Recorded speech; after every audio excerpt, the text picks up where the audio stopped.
Do you miss the free and affordable ads and social networks without all of the anti-sex rhetoric? Assembly 4 is a team of sex workers and technologists from Melbourne, Australia, aiming to bring back free and fair advertising and social spaces to the sex working community. Stepping away from the clunky design of traditional platforms, their two products, Tryst.link and Switter.at, are refreshing and well-needed changes in both presentation and mission. And both are free to join and open to all. You can find both of our profiles on Tryst, and I love how it is so clearly designed by sex workers. Yep, and I love how straightforward and easy it is to use and how much they clearly support the sex working community. And also how responsive they are when it comes to feedback and customer service. Check out their website assembly4.com for the word, not the number, for more info.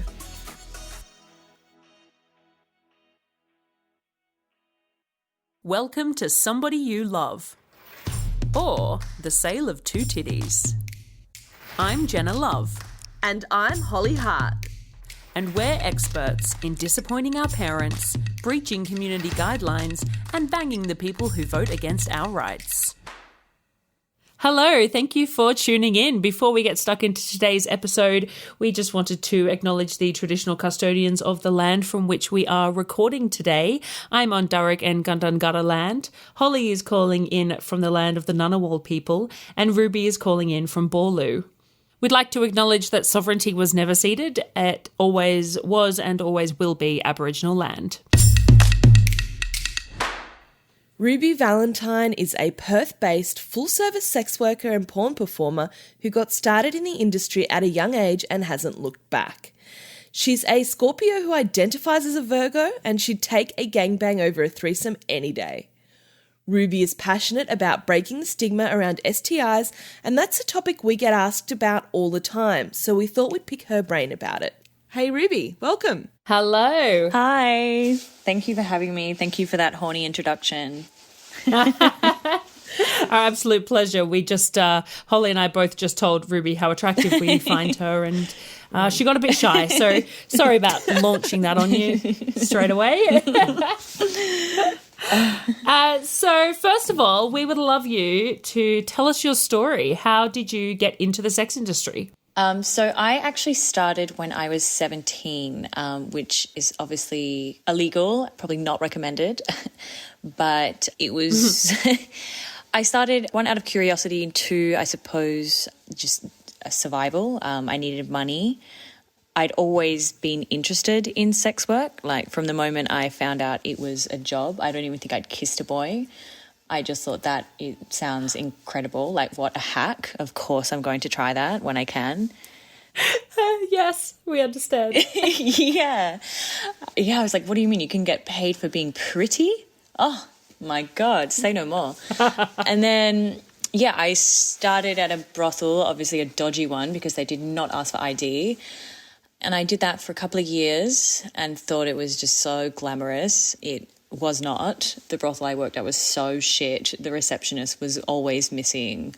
But yeah, I mean, to be 17 and then 18 and just have, I guess, all this expendable income, it was super fun. And then I took a bit of a break. I got a boyfriend and a real job. Awful. A government job, actually. Yeah, terrible. Been there. Yeah, at the tax office of all places. Yeah, I know, sorry. So I was there for a few years, and on the side was still doing a little bit of sex work, I suppose. I was sugar babying, just probably for the thrill more than anything. Yeah, which I hated that, actually. I much prefer, I guess, proper escorting or brothel work. But at the time, it just seemed like an easy little quick fix because I was missing sex work. And then eventually quit that and went back to full-time hooking at a brothel, and then eventually private, and then starting porn about 3 years ago. Around 75% of Australians have been infected with HSV1 and around 12%, which is roughly 1 in 8, with HSV2. Many people have it, often without knowing, but it's still treated as such a taboo. What motivated your public disclosure in this regard, and how's that been received? I don't know. I don't know if I've had much feedback. I kind of just blurted it out on air, really. I'm pretty open about most things, and I think it was on Tess's podcast, and I'd just gotten chlamydia in my throat, which was kind of, I don't know if exciting is the right word, but like considering all of the like natural blowjobs I've given in my lifetime, to only have just gotten chlamydia in my throat, I guess it was a little exciting. And so, yeah, we had a podcast interview scheduled for that day, and I guess Tess was just sort of like, what have you been up to? And I was like, well, funny you ask, I have chlamydia in my throat. Can I jump in and say, so that's the It's So Hard podcast, which you might have heard us speak about before. We'll have it linked in our show notes. Great podcast. Great to have a yarn with Tess, definitely. And then from that, we were just talking about STIs in general, I suppose. And I do remember thinking like, oh, am I gonna do this? Am I gonna mention the herpes or not? And then it just sort of came out like word vomit. And now the whole world knows that I have herpes. But as I said, it's so common. Like, this is just a thing that just doesn't get spoken about. So yeah, it's so common. I think still people are so scared of it, which is, surprising considering how common it is. I feel like every time I hear a statistic on it, it's grown. You know, I just tell people it's like 2/3, and now it's like, what, 3/4 of the population? No. Yeah. What did you say, 75% or something? Yeah, 3/4. Yeah, these were recent Australian ones, but yeah. Look, it's a lot. So, Ruby, I had a similar experience. I got oral gonorrhea last year, and this is actually the first time I've ever sort of talked about that publicly, and I felt the same way as you. I thought, Jesus Christ, out of all of the dick that I have sucked without condoms over years and years. And when I was diagnosed with it was actually in the middle of COVID lockdown. I had only been with 3 different people since my last test. So that, like, 3 people in 3 months is a very low body count for me. Yeah. And I was like, of course, of all the times that I would actually contract an STI, it would be during fucking lockdown when I've been with so few people. Those 3 people all tested negative. I have no idea where it came from, whatever. But, you know, I got a jab in my bum. Actually, my husband and I went and got treated on the same day, which was our anniversary. It was very romantic. That's the doctors so romantic. didn't really understand. It was so cute. We were like, let's get a jab in the bum and then we'll go out for dinner. It was lovely. Aww. But and he had tested negative for it as well. But we just got treated because obviously we're intimate together. You know, and then a week later I got another test and it was done. And I thought, I really want to be open about this and I want to speak more about it because it's a thing that happens. I have sex with people, so at some point I'm probably going to have an STI. Yeah. But I still had this thing in my brain where I was like, oh, God, is it going to affect my business? Do I really want to put that out there? You know, there was still that shit. And it feels good to get it out there. But, I had a similar experience to you. Yeah, I just want to share how I can relate to that situation, Jenna, because I... touch wood, I have been in the sex industry on and off for many years now, and I have never had any STI diagnoses, any incidents during while I've been a sex worker, but I've had a lot of dick in my life, and I've had a lot of raw dick in my youth.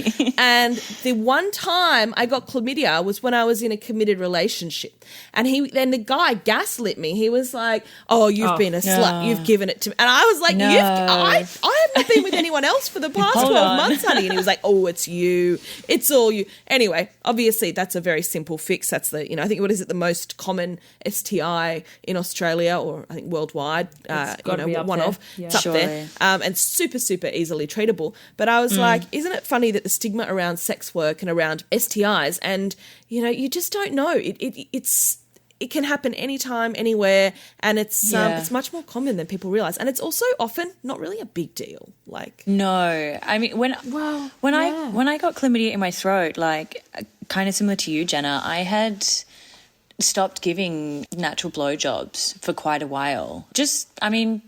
I don't know, I just decided I didn't want to anymore. And so I only had a few clients that I had to reach out to, and they all got tested. Well, I mean, they say they did, and then they all came back negative. I get tested pretty regularly, like especially as a porn performer as well. So I don't know where it came from. I mean, I do have a suspicion, but yeah, I guess you don't really know. But yeah, it was very surprising that is the first time that I've had something. Yeah. I mean, there's part of me that goes, maybe it was a false positive, because false positives do exist. Yeah. But I think statistically they're not super likely. No. And yeah, in my case, so it was my husband and 2 regular clients, and both of those clients said they went and got tested. Again, said they were negative. Maybe they weren't. They weren't truthful. But I know both of these clients I've seen for years. I feel like I know them. I don't think they'd have any reason to lie. But it doesn't really matter. I mean, I didn't need to know where it came from. No. The fact was, if you're coming into contact with human beings, there are viruses, there's bacteria, there's things pass on, and we're in the middle of a bloody pandemic. Like, we know that things get transmitted between people. That's just the reality of it. Yeah, I mean, every time you fuck, there's a risk, isn't it? I mean, obviously we can do things to minimize the risk, but STIs, they exist. Yeah. So when you first presented with herpes symptoms, I mean, you were quite young. What was your kind of initial thought, your initial reaction and your thought process? Oh my God, my career's over. I had just started working. I'd maybe been working for about 6 months or something. It took ages for it to be diagnosed because I didn't have any visible symptoms. So I just had like a lot of pain and I was really run down. Like, I had like the flu pretty much, and my doctor just treated it as a UTI, but it just did not get better. And it wasn't until about 2 weeks later that I then had a lovely little blister, which I actually thought was an ingrown hair, and picked at it. And the next day there was like that one blister turned into like 10 blisters, and I went to the doctor again, and he was like, oh my God, that sounds so painful. It was really painful. And and then that's when he was straight away like, oh, you have herpes. And I felt so disgusting. I felt so bad because I thought I had probably passed it on to people. I also had a boyfriend at the time who didn't know what I did, so that was really scary as well. I was sort of thinking, how am I going to tell this guy? Like, he's going to think that I cheated on him or like something. Yeah, so it was stressful, and And at that age, I can't imagine. At that age, like, herpes seemed to be like the worst thing that could possibly happen to you as well. Like, out of all the STIs, like, herpes was the one that, I don't know, scared me the most for some reason. It was kind of like used as... I think the same. When I was in high school, that was the go-to, wasn't it? Yeah. It was like, oh, you don't want to get herpes. It was. Like, it was, I don't know why. Which is ridiculous. How that happened. I guess, I don't know, herpes does seem to carry more stigma, maybe because it's something that I guess you have forever, whereas, But it's incredibly treatable. Well, it's so manageable. Like, it did not ruin my life. It did not ruin my career. Like, I continued to work. It's fine. But at the time, it was like, oh my God, no, I'm so unsexy. No one's going to fuck me ever again. Yeah. Haven't you proven that wrong? Take that, herpes. My body count is high. What effect has working in the adult industry had on your personal sex life, if any? I don't have a lot of sex in my personal life. I think it's probably made me more boring in that regard. Like, and I'm probably more inclined towards like long-term monogamous partners as opposed to... Do you think that may be because of sex work? That you're just definitely. sort of spoiled with so much fun sex that you look for something different in your personal life? Yeah, no, I fully fantasize about making love with my long-term husband, in our suburban house. That's like my go-to wank fantasy. Yeah. Oh my God, are you me? Yeah, being a wife is my dream. Like, I just, We've talked about this before on the show, where people have this idea that as sex workers we have this like crazy wild sex, and I'm lucky enough to have that fantasy where I do live with my long-term husband.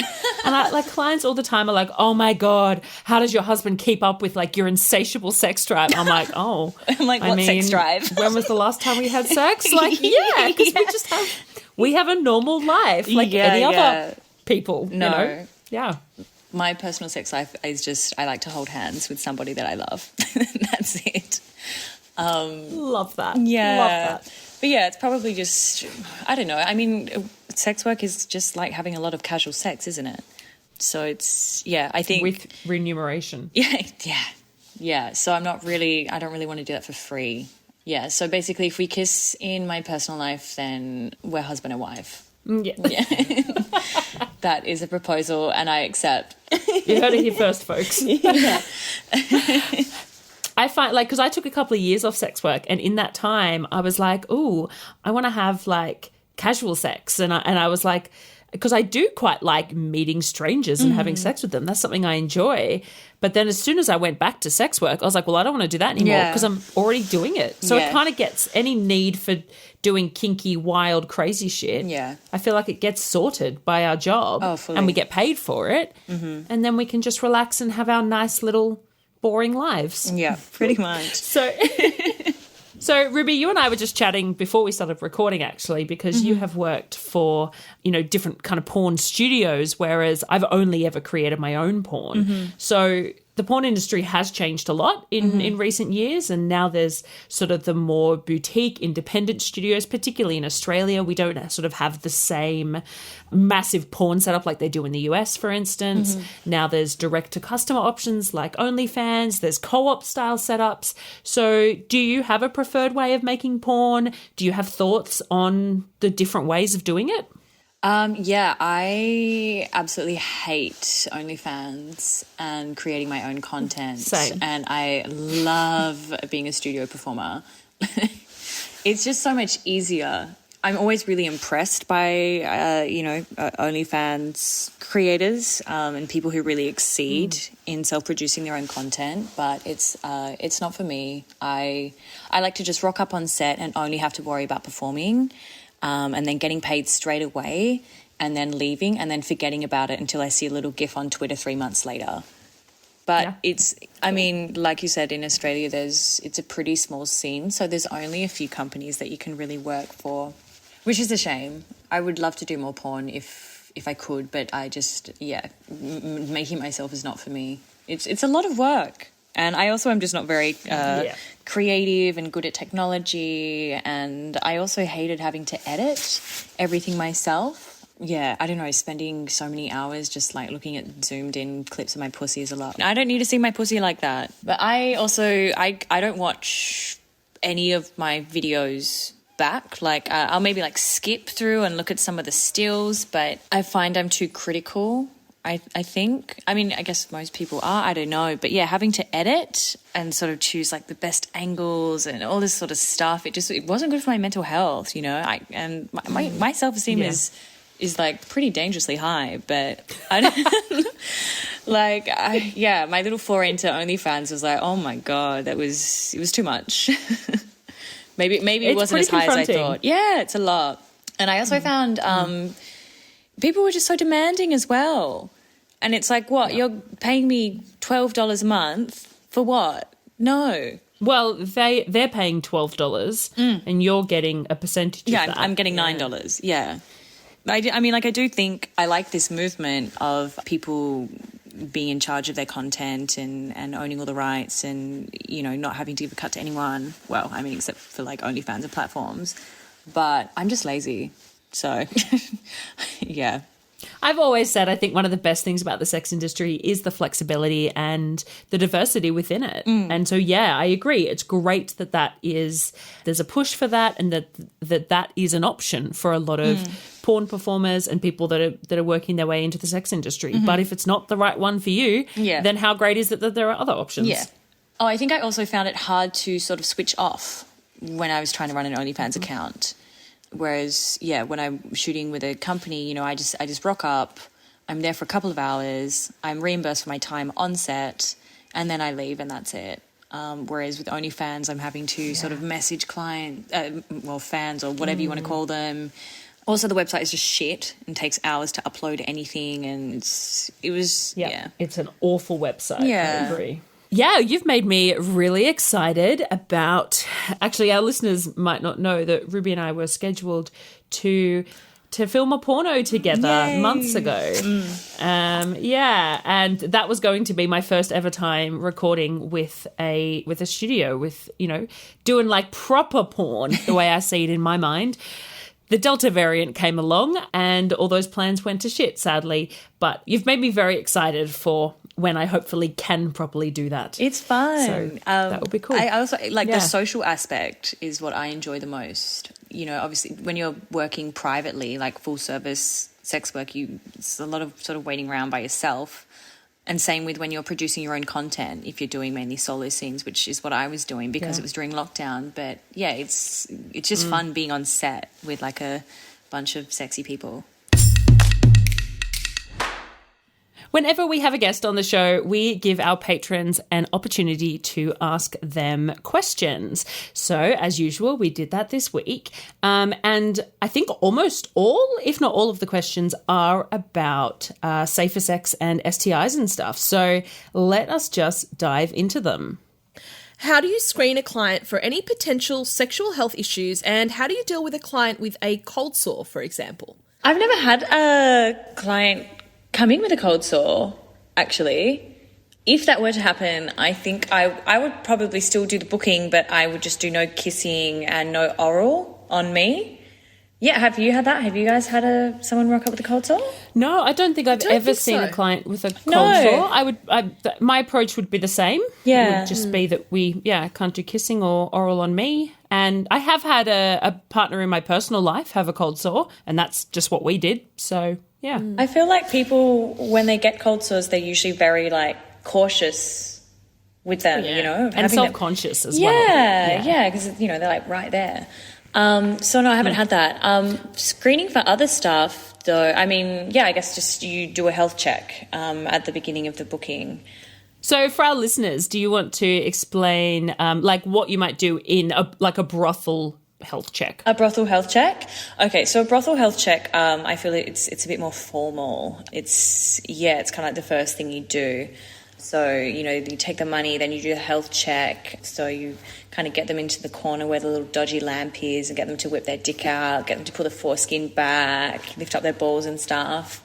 And, yeah, you're just kind of looking for anything a little abnormal, I suppose, like, you know, little bumps or, I don't know, maybe like funny smells or discharge. Even cuts, I'm always conscious of if there's any kind of broken skin. Yeah, like open kind of wounds. And I haven't actually failed anybody on a health check. I've been pretty lucky. I have been called in to the room for a second opinion. And even then, most of the time, to me, you know, obviously I'm not actually a doctor, but it sort of looked like, you know, like say like thrush or maybe like a different sort of rash, like eczema or something around, you know. But yeah, it's, you know, kind of learning to tell the difference between like herpes and ingrown hair, a wart, a mole. Like it's hard. Yeah. And of course we all know that doing a visual health check does not determine whether somebody has an STI or not. No, absolutely but it can not. alert you to the fact if they do have any visible symptoms, then obviously you will be able to see them. But so many don't. I've never failed someone for a health check either, but I'm pretty sure Holly has. Oh shit, yeah. Oh yeah. Oh, as a private worker, I think I've only had one or two. I do recall one definitely where that was quite concerning. But in a brothel, oh my gosh, all the time. The amount of individuals that we used to have come in who would have very serious, obvious warts. Like, and I don't mean like really a little one here or there. I mean, it looked like cauliflower. I mean, I was like, how do you find your penis in amongst? Like, this should be on Ripley's Believe It or Not. This should be in the Guinness World. Like, this is like, honestly, hectic style stuff. And often, because at the time, a lot of the time I was seeing this sort of stuff, I was the receptionist and they'd get me in for the second opinion. And I'd sort of say to the client, like, I didn't want to shame them, but I'd say, you know, isn't this uncomfortable or isn't this itchy? Like, should you not maybe have you seen a doctor about this? And they'd always say, oh, no. And they'd be, you know, all embarrassed. And I'm like, well, obviously our staff can't see you with this, but I'm thinking for your own health, why would you not have gone to the doctor? Like, well before this point, before it was so hectic. Okay, massive generalization, but I feel like almost every woman has been to the doctor when they've had an ingrown on their downstairs beds, freaking out, and the doctor's been like, it's an ingrown. And then the reverse is all these men that have full-blown warts who won't even go to the doctor. Like, it's such an extreme What is that difference. about? I think men do tend to be quite reluctant when it comes to going to the doctor, particularly when it comes to sexual health issues, or, you know, they hope it'll just go away, or if they don't look at it, it doesn't exist. And that's not really ideal when then you go into a brothel where a girl is going to have a really good look at your penis and find quite confronting things. And the sad thing was that often we know that they would just drive down the road and go to another brothel and just hope they'd get service there when we turn them away. I'm like, Doesn't it hurt? Like... oh, it must be like some of the things that I saw were Like when, you know, when I've had fuel. a herpes outbreak, like, it's fucking painful. Like, I can, you know, I remember my first one, I could barely sit down. Like, the last thing I'm thinking about is fucking. Yeah, and surely the fucking would be really unpleasant. Like, that would only make it more painful, you would think. I mean, just Very imagine, strange. even, you know, when you have thrush and you sort of have to push through and accept a booking, it's like, it's sore. I don't know. Oh, yeah. When I was looking after the brothel, we had these little business cards for the sexual health clinic. And so when we'd have to turn a client away for those sorts of reasons, I'd give them that. I'd say, just give this number a call. It's totally private. It's really discreet and professional. And the next morning you'd find the business cards they chucked on the ground as they left the place because they obviously just were not going to go. Super disappointing. But anyway, that's my own tangent. But as a private worker, I just don't see it. I don't know whether it is that the lower cost of brothels maybe attracts people with a lower sexual health education understanding, you know, or that sort of thing. I don't know whether there's any overlap with that. Whereas private workers, maybe because it's so expensive, I don't know, there's some correlation. Maybe not.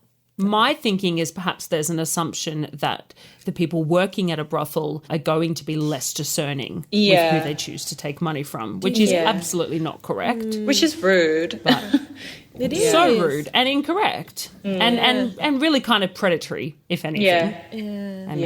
Anyway, I hope gradually society allows men to realise that it's okay to get sexual health checks and it's okay to go to the doctor if your penis feels weird. Like, that's fine. Yeah. It's totally normal. Yeah, I was seeing this guy recently and we actually went and got sexual health checks together and it was so hot. Yes. I had a hookup ages ago. It was just before COVID, so forever ago. And the person I was hooking up with, they were poly and pansexual. And we sat down on the bed and he opened up his little baggie of prophylactics and it was almost as extensive as mine. And I was so aroused. Wow. Like, I was like, holy shit, you carry... I mean, he was on tour, like he was traveling around. So, you know, he carried it around with him. Yeah. And it was just the sexiest. He even had internal condoms. Yeah, and I was like, oh my God, I can't. I'm just dripping. Hold on. Like, it was so wonderful. I'll never forget how great that was. Yeah, it's horny. I think it's interesting how much stigma there is even around something like cold sores. A few months ago, I was in a booking and over the course of the booking, something had like developed on my mouth. And when I went to the bathroom, just at the end, I went to go to the loo. I looked in the mirror and I was like, oh shit, what is that on my mouth? And when I came back in, I saw the client and I was like, oh, there's something like, and it looked like it could potentially be the start of a cold sore. I've had 2 cold sores in my life, so I know that I have the herpes virus and that it is something that I can potentially get. Both of those times were during exam periods at uni, and thankfully I don't have that kind of stress again in my life. But anyway, I thought, you know, I obviously carry the virus, so it could be that. And I walked into the room and the client straight away said, do you mind if I ask if that's a cold sore? And I said, honestly, I don't know. I mean, it could be. It seems like it could be the beginning of it. He actually was a nurse, so was really cool about it. I said, look, I'm going to go get, you know, Zavirax or whatever, but you might want to get tested. I had sucked his cock without a condom. He was really cool about it. And I was like, just get in touch if there's any issues, whatever, you know, we'll work it out. That was my last day of working for the end of the year. And I was then going to be taking a break. And I had 2 bookings after it, which I had to cancel because I had this potential cold sore. And yes, I probably could have gone ahead with the bookings, but, you know, kissing is a really big part of my bookings, as is oral. Yeah. So I wasn't into it. And I felt really unsexy with this thing on my mouth. So I cancelled them and I posted on Twitter about it because I thought this is the life of a sex worker. These are realities that we have to deal with. And I posted saying, I've got this thing, and I showed it in the video. I said, I don't know what it is, but I've now had to cancel those bookings. And, the client I just saw had a little bit of a scare. And that might be of interest to people because these are the things that we deal with.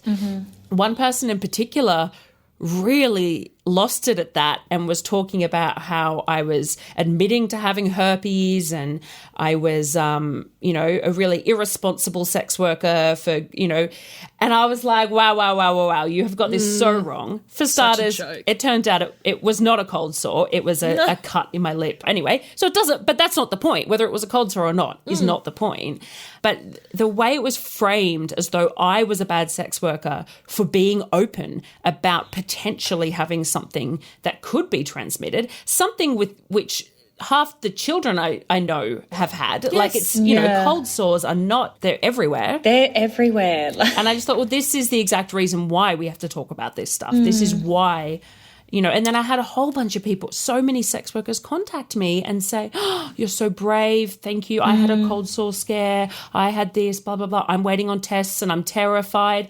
Yeah, it's that fine line between we should speak out and normalize it, but it also doesn't need to be a huge announcement because it's just a normal thing. Well, there was a phase where I used to get really paranoid that I would feel so guilty that I'd maybe passed it on to clients or something, or people in my private life because I, would have been sick and then would notice a few days later, I'm like, oh, actually, I think I'm about to have a herpes outbreak and I feel so awful. But I remember talking to a doctor about it once and she was kind of like, look, I can't remember what the age was. I think she said something like, if most people have been exposed to the virus by their mid-20s. So if they haven't sort of shown visible symptoms by then they're probably immune to it, or they're one of the carriers that just don't have visible outbreaks. So yeah, I haven't bothered to fact check that. I was like, okay, phew, I'll keep hooking then.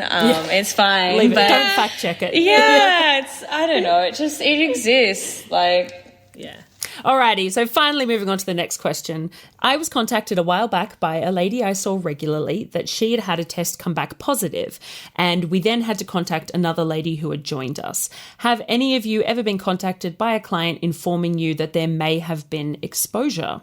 No, I haven't. Have you, Holly? Yeah. You have? Yeah. That's good that they contacted Holly's you. Had it all. Wow. Yeah. I'm impressed. It was when I was a baby private hooker. So I was, it was about 5-ish years ago.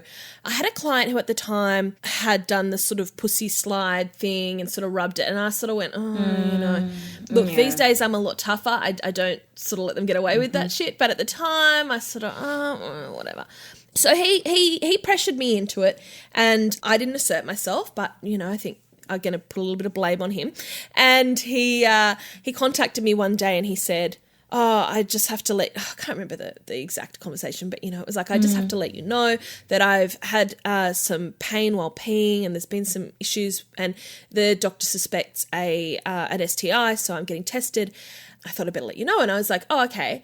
So I went and had all my tests done. The next day I cancelled all my bookings for the next 2 weeks and I, started to go through the process. And he got back to me a few days later and he said, oh, it's okay. It was just a urinary tract infection. And I was like, okay. I said, so did you tell the doctor that you'd slept with a sex worker? And he said, oh, yeah. And I was like, I don't know. Look, I'm not going to make any massive assumptions, but I do get this inkling that it's a totally whorephobic reaction from the doctor. A hooker, oh my God, it's probably an STI, you better get tested. And I lashed out at him, whether fairly or not, but I was like, this is something you really need to clarify, I think, before you raise the alarm. Maybe other people will disagree. Maybe other people will say, yeah, you should let them know as soon as you suspect. But I felt like I had cancelled all my bookings. I'd freaked out and taken the time to go and get the test and everything. And it turned out that he just, had a UTI, which is like everyone gets it. That's just a normal thing that, that happens. It's not an STI. So I said to him, I think that his fear was from latent whorephobia and that, he pressured me into rubbing his penis on me and then then acted like like I was diseased or like I was somehow a That's gross. disgusting. Yeah. And I felt, it made me feel really shit. And so I told him, bye. And since then, I don't let anyone do that sort of stuff anymore. I've been contacted once, and it was kind of a similar story. So it was a client in a brothel who spent half the duration of the booking trying to put his dick bare inside of me, and it was constantly that game where you're just constantly like thrusting your pelvis away. I was just like doing I'm always doing movements on the podcast and no one can see them, but where you're constantly just trying to twitch your pelvis out of the way. And it was a really exhausting booking because of that. It was just that the whole bloody time. And then I think it was 2 days later, I got a text from him. We must have exchanged details. And I got a text saying, I've got chlamydia, or something about chlamydia. And I was instantly sus because I don't know, it was just all a bit odd. It was only 2 days later. So I was like, well, you've not got it from me. And I think it was a Sunday that he texted, which I was like, well, have you just got your results from the doctor? Nothing about it sounded right. But I did the right thing. I booked an appointment for the next day, went and got tested. I said, I think I've come into contact with somebody who is positive for chlamydia. I don't think there was much genital to genital contact, but there certainly may have been a little bit, And the doctor said, look, let's just give you the tablets for chlamydia and we'll test you. And then, if then you get the results back and they are positive, then you've already begun treatment. So I did that. The results came back negative. And so I don't know whether he had it and was trying to pass it on to people or if he was just trying to, like, he obviously could tell that I wasn't comfortable because I made it very clear that I wasn't comfortable with him coming into contact with my genitals. So maybe then he knew, that this is a sore point for her, so I'm going to try and freak her out. I don't know. It was fucking weird, but that's the only time I've been contacted by a client. Not nice. So anyway. Right. Yeah. No, I've had none of that. I've had to message clients, but that was it. Yeah. And I only had to message 3 and same. most of them, they were all pretty fine about it and appreciated me reaching out. I think we can all act like adults, if a circumstance came up where a client contacted me and said, hey, Holly, really awkward, got to let you know I've been tested positive for this. That's fine. I'd rather you let me know. Absolutely. But there are instances where people, I think, are letting people know things that they're not sure about, and that's when we start to get a little bit, I don't know, things get a bit cloudy.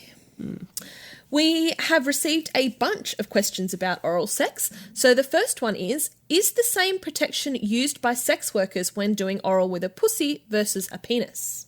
Do we use dams? The question is, they probably don't know about dams. Yeah. So a dam is it's just like a rectangular piece of latex pretty much that you just sort of spread over your pussy or your asshole even.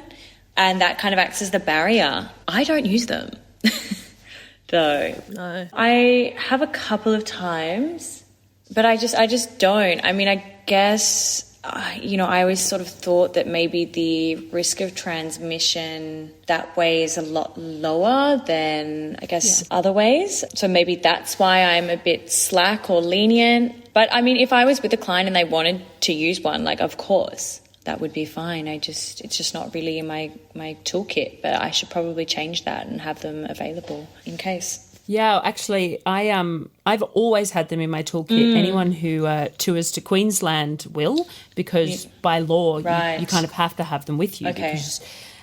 So I've always had them, but I have used them on butts. I've used them for rimming, but I've never used them for going down on someone with a pussy. Yeah. On me, again, it's always an option for clients, but I think because I squirt in such high volumes, I'm not sure how it would work. Like, I think it would just blow it off. It would be like a slip and slide, all that liquid in the latex.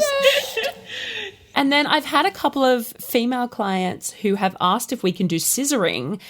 And I've always said, it's actually something I've never done. And I've sort of gone, look, I'm not opposed to the act, but I don't know about actually rubbing our genitals together. That's a bit far for me. And I guess we could potentially both put dams on, but I don't know if that works. Yeah. I don't know. Because it's like putting 2 condoms on. Like the latex would rub against, I don't know. Or maybe just one. In between. I don't really know. But the answer to the question is no, not the same protection is used. There are dams which are designed for that. They are used far less often, I would say, than condom for a blowjob on a penis. Yeah, I think so. I just want to mention there is a little fact sheet somewhere. I can't remember what health organisation it's from. I wish I did. But it actually discusses the rates of risk associated with various sex acts. I'd love that. And I think it comes from Respect. And cunnilingus is it's very low risk of transmission for most STIs. So it's extremely. And I think receiving cunnilingus is the lowest. And giving cunnilingus is like the second lowest. Yeah. And kissing is around there somewhere. Pretty safe as far as those sorts of activities go. It is still a possibility, so it's a great question to be asking and a great thing to be thinking about. So in this world of oral, the next question is, I think and hope that everyone appreciates the need to wear a condom for penetrative sex. Let me tell you right now, they do not. That is a lie, anyway, yes. Lies. But can I, everyone in the room here does, but can I ask about the risks with uncovered oral sex, and do the majority of sex workers insist on a condom for oral as well? Now, obviously, we can't all speak for the majority of sex workers, but we can talk about ourselves. Yeah, I use condoms when I'm giving blowjobs. I didn't used to. Nothing like bad happened for me to sort of switch. I think I wanted a bit more separation from the blowjobs I was giving in my personal life, actually, more than anything. But it's, it's sometimes it's just part of people's kind of like standard service. Sometimes it's an extra to give a blowjob without. What do you guys do? So I prefer without. I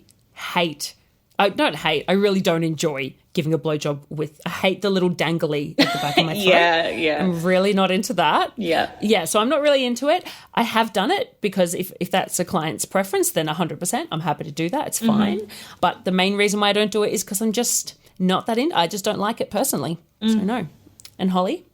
I prefer to give blowjobs with a condom where I can. So I actually quite like the feeling of latex in my mouth. I enjoy it. I also like the lower risk. Yeah, for me, I feel like it's a risk that I just don't really want to go through the whole nuisance of the antibiotics and then maybe the needle in my butt if I end up with anything. I don't foresee those sort of issues being life-altering, but I just prefer not to. It's a bit inconvenient. Yeah. It would be definitely. It would be terribly inconvenient. It wouldn't be a fun time. Yeah. And affects your income. Yeah, definitely. So I do offer BBBJs, but at a substantial extra cost. So it's not exorbitant, but definitely the going rate for BBBJs as an extra is X, and mine is a little bit more than that because, that sort of serves... XXX. Well, yeah, it sort of serves a purpose in that, one, it means that fewer people are doing it. So it means that when between testing, I have fewer instances where I am sucking cock raw. And it also means that when I'm well compensated for it. So if I did need to take the time off, if anything happened, that wouldn't be as affecting me as much financially. So, yeah. I remember actually when I kind of stopped giving BBBJ, triple B, bareback blowjobs. And it was, do you remember when there was like that like super gonorrhea going around? Yes. Yeah. And I was so scared of getting that I think a lot of people were. Yeah. Yeah. So I think that's probably when I stopped. And also probably I was making a bit more money than I used to. I don't really know what sort of changed, but I guess I was a bit more privileged and in this position where like I didn't need to say yes to every extra. Yeah. So that's also what changed.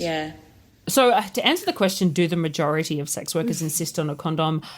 Can't answer that. Maybe it's 50-50, maybe not. I don't know. Depends on the circumstance. I think anyone that's like me who does primarily bareback blowjobs, it is always dependent on a health check, even though privately the health check is not as extensive as the brothel style that Ruby outlined for us.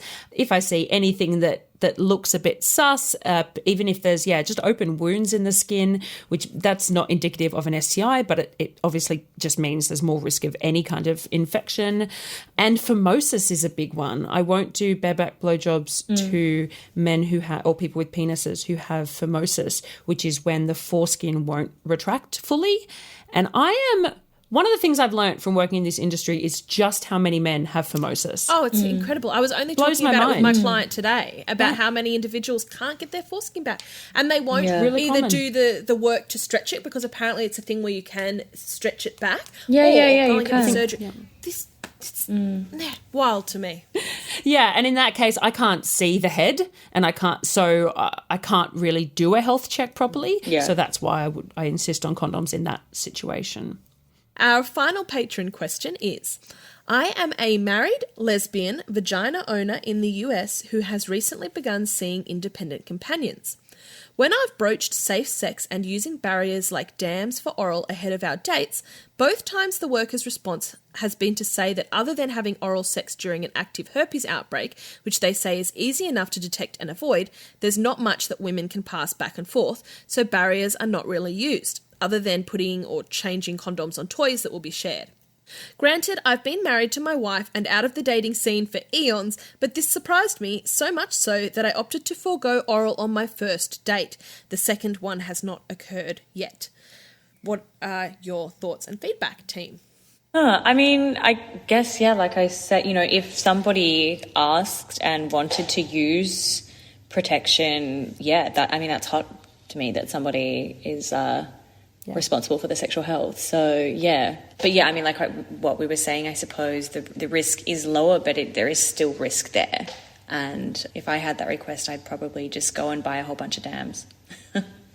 Yeah, it definitely surprised me. I feel the same way. The risk is on the lower side. That doesn't mean it's non-existent. Mm-hmm. But if I had a client who said, what do we do in terms of barriers with oral sex? I would say, well, these are our options. Yeah. Let me know if I think that's, if somebody's bringing that up, I think that's really important. I am surprised that the workers have just gone, it's not an issue. I think that's a bit, Yeah, I agree. I think, Ruby summed it up perfectly. If a client expresses any interest in protection that they're comfortable with, then 100%. I'm happy to offer it. And I think most sex workers that I have interacted with would be on the same page. I don't know if it's just the individual maybe that this person has been dealing with, or if it's a geographical thing that maybe it's different in the US.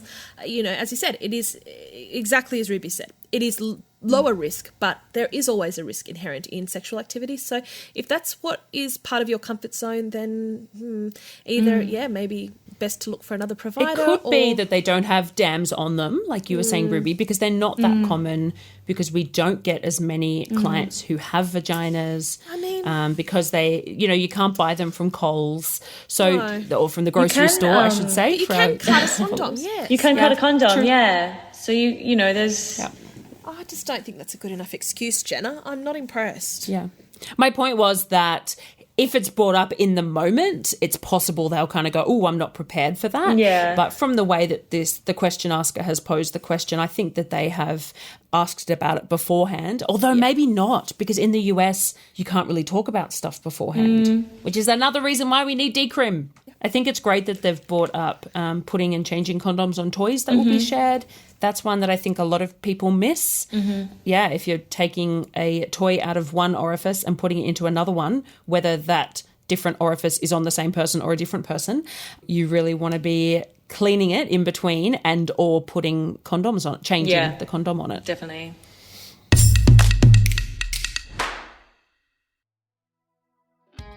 COVID-19 has had a significant impact on the sex industry, and snap lockdowns and travel restrictions mean that there are times when sex workers require emergency financial relief in order for them and their dependents to stay safe, housed, and fed. Sex workers don't get sick or holiday pay, and many have no savings to fall back on. The stigma and discrimination that we face means that some have no proof of earnings to access government support, and of course migrant workers are often forgotten. Scarlet Alliance and their state and territory member organisations joined together to create an ongoing fund that is hosted on the website Chuffed, that's CHUFFED. Donations are tax deductible, 100% of funds raised go directly to sex workers in need, and most weeks the amount of people applying outweigh the amount of funds raised, and sadly people have to be turned away. The link to this fund is in our show notes.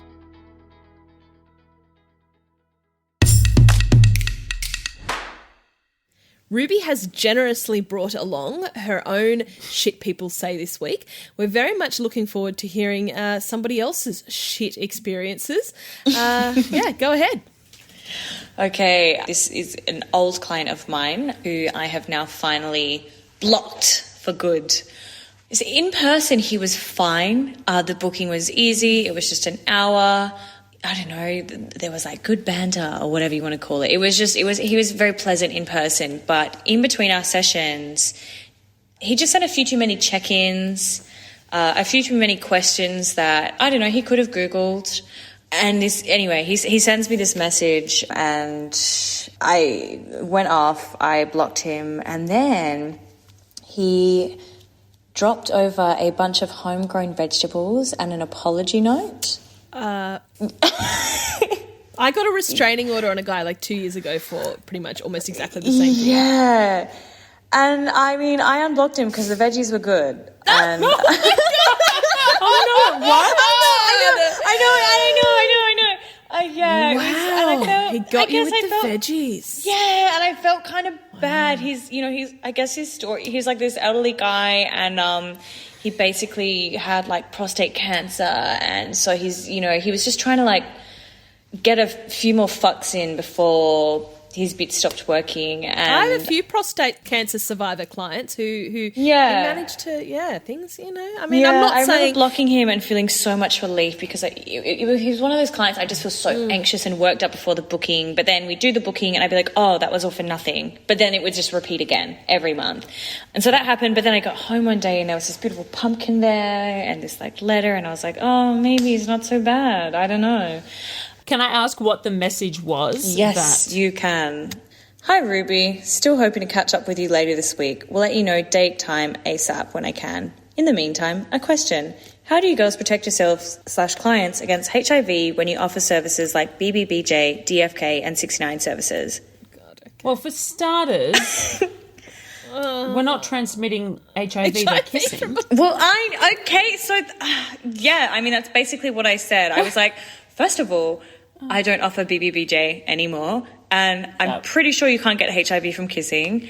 The rate of transmission from oral sex is incredibly low. It's my understanding. Can I ask where this question is coming from? To which he said, my research on the internet. What? Why are you messaging me then? I feel like he was researching STIs and he saw what he learned was that HIV's a thing. Yeah. And then he stopped researching at that point and was like, okay, Ruby will tell me more about this. It was very much like man discovers HIV, and then like and then messages his mistress. It's like, what? This is no. Oh my God. I feel like it's more like, I was thinking about sex and I thought, what's a way to get in touch with Ruby and have her interact with me for free? That's the line of thinking in my opinion. And then there's more. I don't have the message thread anymore because I had to delete the whole conversation because it just pissed me off so much, and I kept going back to read it and like going to send him messages, be like, you know what? Yep. But I'd obviously send something that was like, I get tested regularly, blah blah blah. What about you? And he said, hi Ruby. I was tested for STDs many years ago after the secretary I was having an affair with told me she had tested positive for something. My results came back all clear. This was in the 70s, this affair, just so you know. Because I've heard about it many times. He hasn't been tested for 40 years? Yeah. The audacity. Since our first appointment, you have been my only sexual partner. So if you are tested regularly, you should have no concerns about me. Have you been tested since you returned from Darwin? Fucking hell. I don't reply. I get another one. I'm not an expert on STDs. Clearly, yeah. But my brief search on the internet indicated that HIV can be transmitted by saliva, vaginal fluids and sperm. A professional lady I saw some time ago indicated that the latter was the greatest risk for you ladies. Who is this lady? I want to have words. What was the latter? I've missed. Semen. Sperm. semen. Through semen. Yeah. Well, oh my God, if he last got tested in the 70s, that's why he's just discovering HIV. Yes. Yeah. He missed the whole epidemic. Oh my God. Oh, jeez. That is, wow. I mean, I know a lot of people don't get tested regularly, but the fact that is just haunting to know. I know. That there was a man who went, I got tested many years ago. Yeah. And it was that long ago. I know. And then to point the finger at you, are you clean? Oh my God. When you literally do porn where you have to show negative test results. Yeah, exactly. And then to drop me off a pumpkin and for me to accept that pumpkin and be like, you know what, it's okay. She had a Cinderella moment. No pumpkin is good enough, Ruby. No pumpkin is good enough. I realise this now because just last week he messaged again. Oh my God, this is great. He always checks my Twitter and he's allowed, my Twitter's there, but then he doesn't follow me on Twitter, but he always texts me about Twitter posts. Yep, I got one of those too. It feels weird, right? I don't like it because I think if they are engaging on the platform with us, then that's helpful for our promotion. Totally, yeah. But them just looking at it and then texting us is just taking up our time. It's just free conversation. There's no... Yeah. Hi, Ruby. Enjoyed the veggies. I did. I forgot to ask, why so many pictures of your tongue on your Twitter? Looks like there are some little lumps on each side. Oh. What, tongue scalloping? I've got that. Yeah. That's taste buds. Is that what he means? No, the shape. Yeah. I also don't think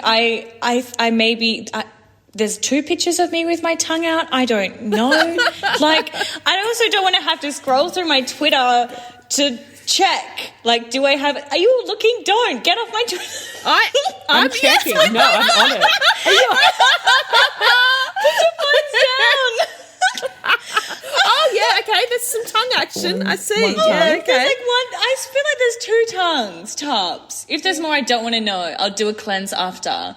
Oh, they're hot. I've counted one so far. Tongues are cute. The banner image? Oh, yeah. Well, there's a banner cum on tongue? it. Yeah. Come on. That's a thing. That's a porny thing. And it's hot. Yeah, tongues are hot. Well, I had to... No, we love the tongue. That's just tongue scot. That's the shape of someone's tongue where their teeth rest. I've got the same tongue. my God. Yeah, that's not everyone has, but it's a normal thing. It's just a tongue. And then I just was I post pictures of my tongue for the same reason I post pictures of my tits covered in cum. It's just... Yeah. Some people like it. Whatever. It's... Don't know if you've heard, but I'm in the porn industry. Yeah. Oh, anyway, gosh. So, what a... okay, so the tongue. Yeah, not impressed, is he? Okay, glad that he let you know. That's thank you. Thank you for letting me know. Yeah. Oh, my God. But, so after I grilled him, what was his response? How dare you eat the pumpkin with that tongue? Oh, my God. He just said, okay, thanks for the education. So he must have known that I pissed him off, and then I blocked him. And I'm yet to receive any apology pumpkins. So, if he's listening, I don't want them. Oh, that's hysterical, Ruby. Thank you. Yes, thank you for sharing. I love these. I've been wanting to get it off my chest. I've been waiting for a platform. Yes. Thank you so much for joining us, Ruby. It's been an absolute blast learning all about you and just for you educating us and our listeners. It's been brilliant. And destigmatising sexual health and issues concerned with that and teaching us a little bit more about the porn industry. That's something I have no experience with, so I'm super grateful. Yeah, we're really glad you took some time out. We know we've taken a lot of your time with this and we appreciate it. No, you're so welcome. Thanks so much for all the laughs. Yes, lots of laughs. Yes. Probably a lot of them will get cut out, but the three of us have been having a bloody riot. Oh, keep the laughs in. Laughing's cute. No, thank you for having me. I've had heaps of fun. It's nice to meet yous. Likewise. You too. Yeah. Hopefully in person at some point. Yeah. Post-pandemic. Bye. See you, Ruby. Bye. See you. Catch ya. We'd like to thank our spectacular, glowing, shiny, amazing patrons again this week. As always, we are so grateful for your support. It really does allow us to grow the show and hopefully expand in future and make it even more enjoyable. We have a new generous somebody this week, and that is Mark. Our new very generous somebodies are Ollie, Daniel B, and Mona Banks.